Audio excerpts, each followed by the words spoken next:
I slept with him. What are you going to do about it? She snorted. I smiled and said, "Thank you for making this easy." Her face went pale after I handed her divorce papers I'd had prepared earlier and played the recording of her confession. Hey viewers, before we move on to the video, please make sure to subscribe to the channel and hit the like button if you want to see more stories like this. Thanks. The glass of my 18-year-old Macallan looked obscene in her hand. Not because she was drinking it. We'd shared that bottle on our anniversary, but because of the way she held it. A prop. A weapon. She leaned against the kitchen island, the granite we'd picked out together, her hip cocked in a posture of pure challenge. I slept with him. What are you going to do about it? She snorted after she said it. A short, derisive puff of air through her nose. The defiance in her eyes wasn't the hot, messy kind from too much wine. It was cold. Calculated. She was waiting for the explosion. For 7 years, I knew every micro-expression on Sarah's face. The crinkle of frustration when she couldn't find her keys. The soft, sleepy bloom of happiness in the morning. This was a new mask. One carved from contempt and a strange, giddy bravery. My heart didn't hammer. It didn't break. It simply sank, like a stone dropped into a frozen lake, leaving a hole so deep and cold all sound vanished. The only thing left was the echo of her words and the eerie, spreading calm.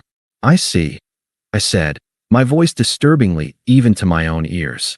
"You see," she mocked, taking a sip of my scotch. "That's all you have to say? I just told you I fucked another man. Mark. From my spin class. For the last 3 months. Mark." The name was a punchline. A bland, gym rat name I'd heard in passing. Going for drinks with the group from class. "Mark says this new place has amazing keto cocktails." I'd been an idiot. But not for the reason she thought. I thought of the last 6 months. The late nights I'd pulled at the firm, not for some grand ambition, but for the house fund spreadsheet pinned to our fridge. Her dream home. A porch, a big yard, a kitchen with a double oven. Every extra hour was a brick in that future. I'd come home tired, my head full of contract clauses, to find her already in bed, facing away, phone glow on her cheeks. "Long day," I'd whisper. You're always tired now." Then, the new lexicon. Phrases that felt foreign on her tongue. "You have to speak my love language, James. I need a partner who feeds my energy, not drains it." They were accusations wrapped in therapy speak, always delivered with a sigh that made my support feel like a burden. The night it crystallized was 2 weeks ago. I'd found a receipt in her jeans while doing laundry, a $300 charge from the Loron, a downtown hotel bar. When I'd asked, gently, if she'd had a work thing there, her reaction was a masterpiece. She'd spun, hands on hips. "God, are you checking up on me now? Can't I have a drink with a friend without the 3rd degree? This is exactly why I feel suffocated." I'd backed down. Apologized. This suffocated line was a kryptonite she'd recently discovered. But tonight, the trip I'd left for yesterday, the regional audit in Cincinnati, got canceled last minute due to a client emergency. I'd driven home, thinking maybe I'd surprise her, order that fancy sushi she liked, open a bottle of wine, and just talk. Really talk. The house was dark. Her car was in the driveway. An odd stillness hung in the air. I called her name. Nothing. That's when I saw it. On the entryway table, a matchbook from the Loron, perched neatly on top of her discarded clutch. It wasn't hidden. It was placed. A tacit, almost arrogant clue. So I waited. I didn't pace. I didn't cry. I sat in the living room armchair, in the dark, and I waited. The strange calm from the frozen lake filled me up. She came in at 2:07 a.m. The click of her heels, the jangle of her keys, the smell of night air and a stranger's cologne. She flipped the light on, saw me, and jumped. "Jesus, James. You scared me. What are you doing sitting in the dark?" Her voice was too loud, too sharp. "Trip was canceled," I said, standing. "Where were you?" A flicker of fear, then instant, molten anger. "Out. With friends." "Do I need to report my movements to you now, Warden?" "You were at the Loron." She blinked. Then her eyes darted to the table, seeing the matchbook. Her face hardened into something ugly and triumphant. The mask clicked into place. "So? It's a public bar. You said you were working late tonight. You texted, heads down on the quarterly reports, don't wait up." "I didn't want you to worry," she shot back, but it was a perfunctory lie. She was already moving past it, towards the fight she wanted.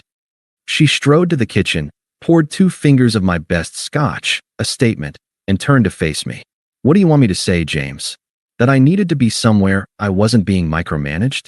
Somewhere people actually know how to have fun. And so it began. The redirect. The blame. It was my fault for working too much. My fault for being emotionally unavailable. My fault for being a safe, predictable bet that had become a prison sentence.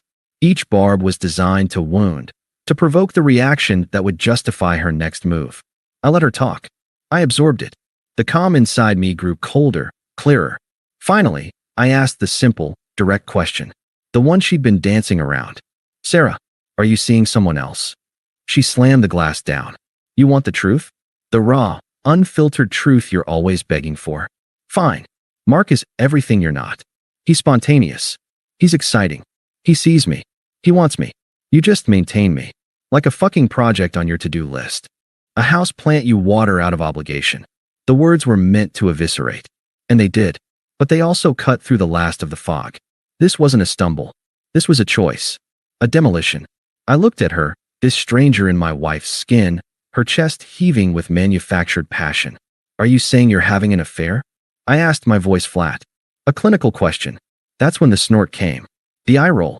The final, glorious overplay of her hand. She leaned back, swirling the amber liquid, a queen dismissing a peasant. I slept with him. A pause for effect, her eyes locking onto mine, hungry for the devastation. What are you going to do about it?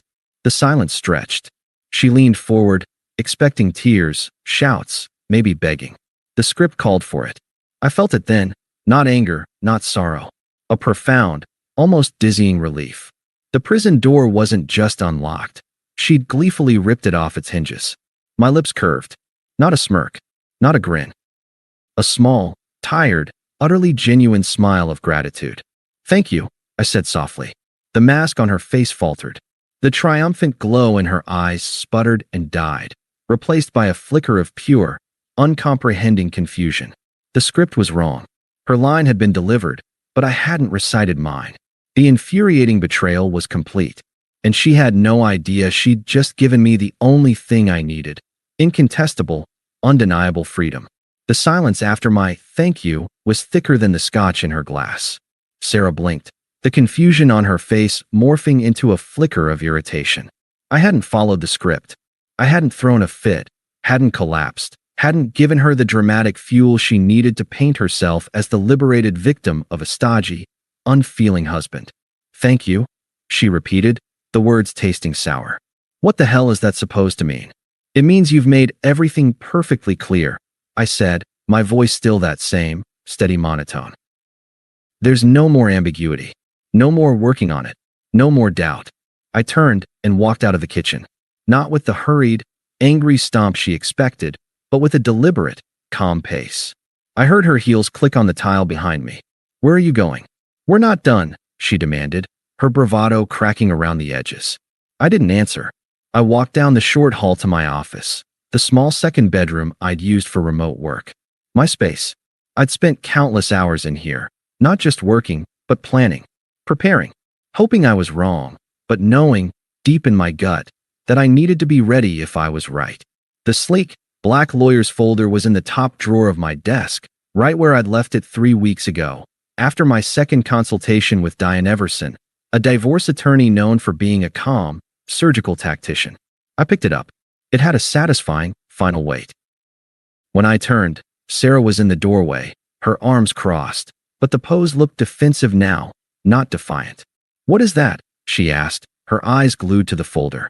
I walked back towards the kitchen, forcing her to retreat ahead of me. I placed the folder on the cool granite island between us with a soft, definitive thump. What's this? A letter about your feelings? She sneered, trying to reclaim the high ground, but her gaze was uneasy. Divorce papers, I said. I opened the folder. On top was the summons and complaint, her name and mine in stark, official font. I had my lawyer draw them up 3 weeks ago. I just needed uncontestable grounds. Her breath hitched. 3 weeks, you bastard. You were planning this. I was protecting myself. I corrected gently, almost kindly. You provided the reason. I took my phone from my pocket. My movements were slow, methodical. I opened the voice memo app, found the file labeled H, 10/23, and tapped play. Her own voice, tinny but unmistakably venomous, filled the quiet kitchen. I slept with him. What are you going to do about it? I watched the color drain from her face. It wasn't a metaphor. It was a physical reality. The rosy, flushed anger leached away, leaving her skin a sickly, papery white. Her knuckles, where she gripped the edge of the counter, were bone white. The arrogant tilt of her chin vanished. Her neck seemed to lose the strength to hold her head up. She looked at the phone in my hand as if it were a venomous snake. You recorded me?" The words were a whisper, ragged with disbelief. Then, fury ignited the panic. "You set me up? That's illegal. You can't do that." "Single-party consent state," I said, placing the phone down next to the papers. "I suggest you check the statute. Section 12.4, I believe. As long as one participant in a conversation consents to recording, it's admissible." I consented. Her mouth opened and closed. The legal jargon was a trapdoor she hadn't anticipated. She'd expected a street fight. I'd brought a courtroom. I tapped the papers. "My signature is already notarized. You'll see the terms are more than fair, given the prenuptial agreement we both signed. You keep the car you're driving. A equitable, but not equal, division of the joint savings, the house fund. I keep my retirement accounts. You keep yours. No alimony. Clean and simple." She was shaking her head, not in refusal, but in a dazed, mechanical denial. "A prenup? That was for, you said it was just a formality." "It was insurance," I said. "You're looking at the payout." I reached into the folder and slid out a crisp, ivory business card, paperclipped to the first page. "All further communication regarding this matter will go through my attorney, Diane Everson. Her contact information is there.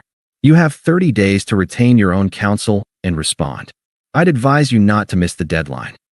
The sheer, bureaucratic finality of it was my weapon. I wasn't arguing, wasn't yelling. I was administering. I was closing a file. "You can't just..." She stammered, her eyes wild, darting from the papers to my face, searching for the weakness, the hurt, the something she could grab onto. "Where will you go?" "This is your house, too. I'll be at the Marriott Grand for the week," I said, as if giving a colleague my travel itinerary. "As for here, I suggest you make arrangements to stay with Mark. The locks will be changed by a professional at 9 a.m. tomorrow. The service has already been booked and paid for." That detail, the prepaid locksmith, hit her like a physical blow. The finality of it. The fact that I had not just reacted, but acted, with cold, precise steps while she was bragging about her affair. Her bravado finally shattered. The mask of the liberated woman crumbled into raw, panicked need. "James, wait. Wait. This is insane. We can talk about this. You're my husband." It was the first time she'd used that word with any semblance of its true weight all night. It was 7 years too late. I didn't answer. I walked past her, back into the living room. By the front door, where I'd left it hours ago when I came home to an empty house, was a single black duffel bag. Packed. Not with everything, but with enough. Clothes, toiletries, my passport, the external hard drive with all my personal and financial documents, the small fireproof lockbox that held the deeds and the original prenup. She followed me, her heels clicking a frantic staccato on the hardwood. "You can't just walk out. You can't do this." I made a mistake. It was a mistake. I picked up the duffel bag and slung it over my shoulder. I turned to face her one last time in the home we'd built. She was a portrait of collapsing grandeur, mascara starting to smudge, her blouse slightly twisted, all her calculated power evaporated into trembling confusion. "You didn't make a mistake, Sarah," I said, my hand on the cool brass of the doorknob. "You made a choice. And tonight, you proudly told me what it was. I'm simply making mine." I opened the door. The cool night air rushed in, smelling of damp grass and freedom. "Goodbye." I stepped through, pulled the door shut behind me with a soft, solid click. It was the most peaceful sound I'd heard in years. I didn't hear the sob I'm sure followed. I didn't hear the scream of frustration, the shatter of a glass against a door. I was already down the walkway, the weight of the duffel bag on my shoulder feeling infinitely lighter than the weight I'd just left inside. The calm wasn't an act. It was the deep, still silence at the bottom of that frozen lake, finally undisturbed. The war was over before she even knew it had begun, and her grand, defiant confession had been her own signed surrender. The silence in the Marriott room wasn't empty. It was clean. It was a vacuum, sucking out 7 years of ambient noise. The criticism disguised as concern, the sighs of disappointment, the tense pauses that followed my innocent questions. For the first night in years, I slept a deep, dreamless sleep, untethered. The next morning, I followed the plan. I emailed my boss, Martin, a man who'd seen his own divorce play out in the break room, dealing with an urgent personal matter. We'll be remote for the rest of the week. All projects are on track. His reply was swift. Take the time you need. HR has the EAP number if you need it. No questions asked. Professional dignity. It was a language I understood. I didn't block Sarah immediately. I observed. For one day, my phone was a live wire of her unraveling. It began with denial, texted at 8:03 a.m., just as the locksmith would have been arriving. Sarah, this is a gross overreaction. We need to talk like adults. You can't lock me out of my own home. Then came the legal bluster at 9:47 a.m. Sarah, my lawyer says your recording is illegal harassment. Rescind the filing or we will countersue for emotional distress. I knew Diane Everson would handle that. I didn't respond. The tone shifted by noon as reality seeped in. Sarah, Mark's place is a mess. He has roommates. I can't stay here. Where are my things? Then, the first flicker of panic at 3:15 p.m. Sarah, James. Please. The house is so quiet. Finally, that night, a raw, unvarnished plea, sent at 1:22 a.m. Sarah, I'm sorry. I'm so sorry. It was the biggest mistake of my life. I'll end it with him today. Just come home. Each message was a wave crashing against a seawall I didn't even know I'd built. I felt nothing but a distant, analytical pity. Not for her, but for the performance. This was the script she should have followed before the confession. Remorse, not triumph. It was too late. After the 1:22 a.m. text, I blocked her number. I deleted my social media apps. I created a new email filter that sent anything from her or her known addresses directly to a folder labeled legal, which I would only check with Diane. The freedom was physical. I started running along the river trail near the hotel. The burn in my lungs felt like purification. I ate when I was hungry, usually at the bar of some casual restaurant, reading a book on my tablet. I reconnected with 2 old college friends for awkward but genuine beers where I simply said, Sarah and I are splitting. It's for the best. They asked no details, just clinked my bottle and said, good to see you, man. A week later, I moved into a furnished, month-to-month apartment in a modern complex across town. It was bland, beige, and entirely my own. The first night there, I sat on the balcony and breathed air that had no history. The updates on her life came through 3 indirect channels. Channel 1, the mutual friend. A week after I left, my phone buzzed. It was Qley, who'd been more Sarah's friend, but was decent enough. Qley, hey James. I don't want to be in the middle, but Sarah is not doing well. She's telling everyone you had a paranoid breakdown, that you're making up the cheating because you couldn't handle her personal growth. She says you trapped her with a recording. People are listening. I stared at the message. The narrative she was weaving was impressive. The empowered woman, stalked and sabotaged by her insecure, controlling husband. I typed out a long, defensive reply. Then I deleted it. I wrote a new one. Me. Thanks, Qley. I have a sworn affidavit and a digital recording of her specific, detailed confession. I won't be debating the facts publicly or privately. I hope you're well. The typing bubbles appeared, then disappeared. They reappeared. Qley, an affidavit? Shit. Okay. I won't bother you again. Take care. She never relayed another message. The first flying monkey had landed, seen the evidence, and flown away. Channel 2, the digital graveyard. Curiosity, that vile itch, got me once. I reinstalled Instagram on a burner account I used for market research. Sarah's profile was public. Her feed was a museum of her crumbling narrative. The week I left, a defiant selfie, caption, when you finally choose yourself. The vibes are immaculate.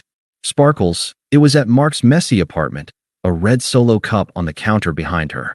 2 weeks later, a quote graphic. Not everyone deserves your truth. 3 weeks in, a blurry photo of a wine glass. Learning who your real friends are is the universe's toughest gift. The likes were dwindling. Then, a month after D-Day, a new post. A photo of her hand, No wedding ring. Resting on a legal-looking document. Caption: Fighting for my truth. Hashtag resilience. It was the most transparent, pathetic piece of theater. She was trying to curate her downfall into a heroine's journey. The comments were a mix of vague heart emojis from distant acquaintances and suspicious silence from people who actually knew us. I closed the app, deleted it again. It was like watching a car crash in slow motion from a mile away. There was no schadenfreude, only a dull confirmation. Channel 3, Diane Everson's clinical summaries. This was the main event. Diane's emails were masterpieces of detached competence. Service. Documents were successfully served to respondent, Sarah, at her place of temporary residence, address noted, 22B, Clark Street, Apt 4. Service acknowledged by a Mark Dobson. So, she was at his place. Good. Response. Respondent has retained counsel, Andrew Finch. He has filed a motion to dismiss based on fraudulent inducement regarding the prenuptial agreement and illegally obtained evidence. We have scheduled a hearing for 30 days. Our position is strong. The prenup is ironclad and the recording is permissible. They are posturing. Discovery. In the spirit of transparency and to encourage settlement, we provided respondents' counsel with a copy of the recording, as well as your travel records and credit card statements which corroborate your timeline and disprove any claim of abandonment. After review, Attorney Finch has withdrawn the motion to dismiss. He is now requesting mediation for asset division. I could read between Diane's sterile lines. Sarah's lawyer had heard her voice, sneering and defiant, on that recording. He'd seen the evidence. He'd told her the case was a loser. The bluster was over. The final email from Diane before the silent period was the most telling. Personal note. Respondent's counsel has informally indicated his client is experiencing significant personal upheaval and requests a pause in proceedings. He noted the third party involved, Mark Dobson, is no longer residing at the Clark Street address and is, in fact, not responding to her communications. We have not agreed to a pause. The clock is ticking on her response. We proceed. I read that line 3 times. No longer residing, not responding to her communications. So Mark, the exciting upgrade, the man who understood her, had done what men like him do. He'd taken what he wanted from a willing married woman and evaporated the moment that woman came with baggage, specifically, the baggage of a homeless, legally entangled, emotionally volatile mistress. He'd gotten the thrill of the conquest and bolted when maintenance was required. The poetic justice was so perfect it felt almost cliché. She had discarded me for a fantasy and had, in turn, been discarded by it. The house of cards she'd built on defiance and delusion had collapsed, leaving her alone in the rubble. I didn't feel vindicated. I felt nothing. The man who would have felt something, rage, pity, smug satisfaction, had been left in that house with the granite countertops. The man in the beige apartment felt only a deepening sense of peace. Her chaos was no longer my circus. Her consequences were not my concern. I used the house fund money, now just the fund, as a down payment on a sleek, new motorcycle. Something Sarah would have never allowed. On weekends, I rode. The world became a roar of wind and a blur of trees, scouring the last remaining echoes of her voice from my mind. The quiet middle wasn't a pause. It was the foundation of a new life, poured in silence, strong enough to build anything upon. And as I rode, I realized I wasn't waiting for karma to hit her. I was simply, finally gone. The silence from my end was absolute. A void. And nature, as they say, abhors a vacuum. Sarah's life had become one, and she began throwing everything she had into mine, trying to create noise, a reaction, a crack in the wall. Attempt 1, the mistake gambit. A new number lit up my phone 6 weeks after I'd left. I'd changed my number, but she'd clearly gotten it from an old mutual account or a desperate plea to a confused relative. The text came through on a Tuesday evening. Unknown number. James, this has gone too far. We need to talk. It was a mistake. A horrible, stupid mistake. You're my husband. We took vows. This isn't who we are. It was the first draft of her new narrative. The mistake framework. It was meant to sound raw, but it felt rehearsed. I didn't reply. I simply blocked the number. The act was becoming routine, almost meditative. Attempt 2, the Flying Monkey Squadron. 3 days later, My personal email, which I kept strictly for friends and family, pinged with a message from her mother, Linda. The subject line was, "Please, James." The email itself was a masterclass in benevolent manipulation. "James, sweetie, it's Linda. I hope you're well. I'm writing not as her mother, but as someone who loves you both. She's a mess. Truly. She made a terrible error in judgment, but my God, haven't we all? You took vows, for better or worse. This is the worse. Can't you find it in your heart to be the bigger man, to forgive? She's spiraling. She needs you. She loves you. This legal war is destroying her. Please, just call me. Let's talk this through like the family we are." I read it once. The tone, the faux concern, the appeal to my supposed obligation, the gentle chiding to be the bigger man, a phrase that always meant sucker, itched at a old, compliant part of me. That part was smaller now. I hit delete. I did not apologize. I did not express sympathy. I vanished the plea into the digital ether. If Linda was her general, her troops were deserting. Attempt 3, the bribed gatekeeper and the angry plea. A week later, a LinkedIn connection request. From Mark Dobson. My eyebrow nearly hit my hairline. The message attached was terse, clearly dictated or heavily influenced. "James. Mark here. Look, this is awkward. Sarah is staying with me, and it's not working out. She's crying all the time, man. She says you have all the money locked up. She just wants to talk to you, to apologize. Can you just call her? For everyone's sanity. I'll give you my new number below." So, Mark was back in the picture, or she'd somehow wheedled her way back to him, and he was now so inconvenienced he was acting as her secretary. The sheer, pathetic transparency of it was almost funny. He wanted his easy life back, and she was the price of admission.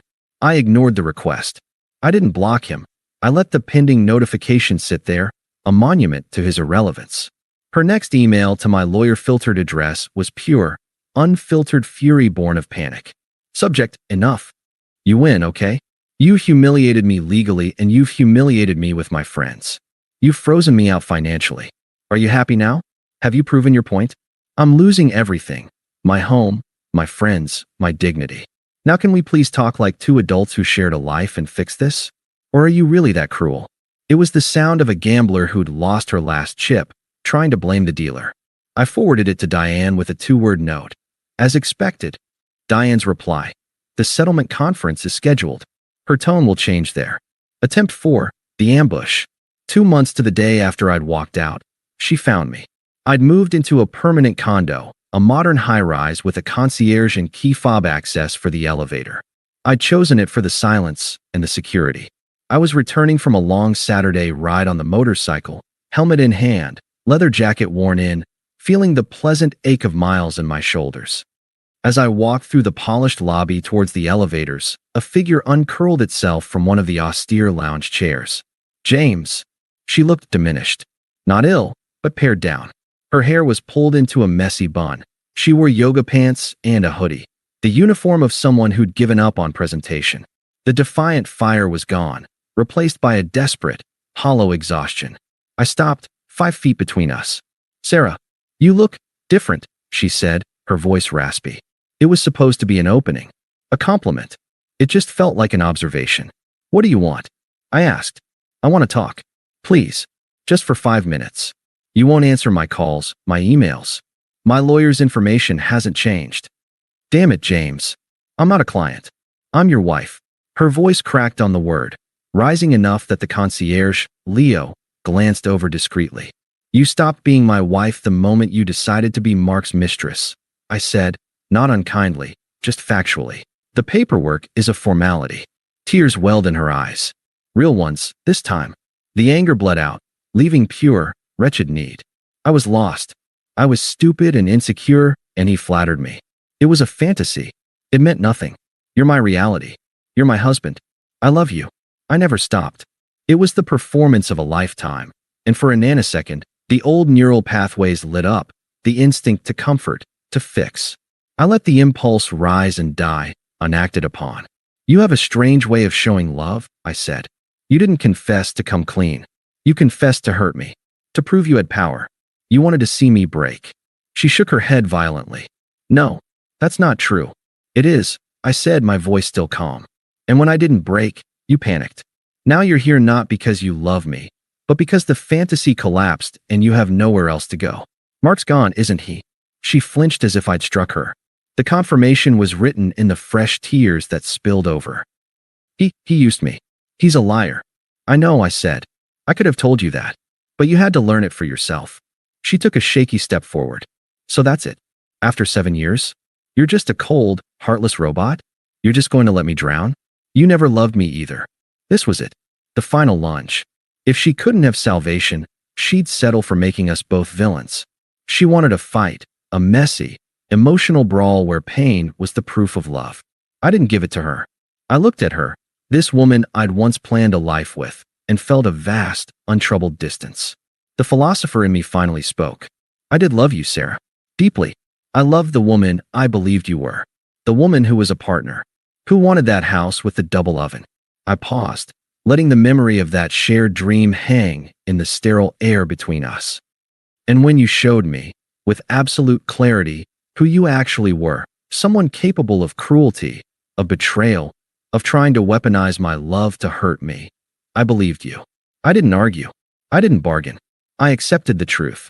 She stared, mute, the script she'd prepared useless against this quiet certainty. I mourned that man and that marriage already. I continued. In that hotel room the first week, I cried for the future we lost. And then I got up. The legal proceedings, the papers, that's just the administrative echo of a death that already happened. My life now is peaceful. It's mine.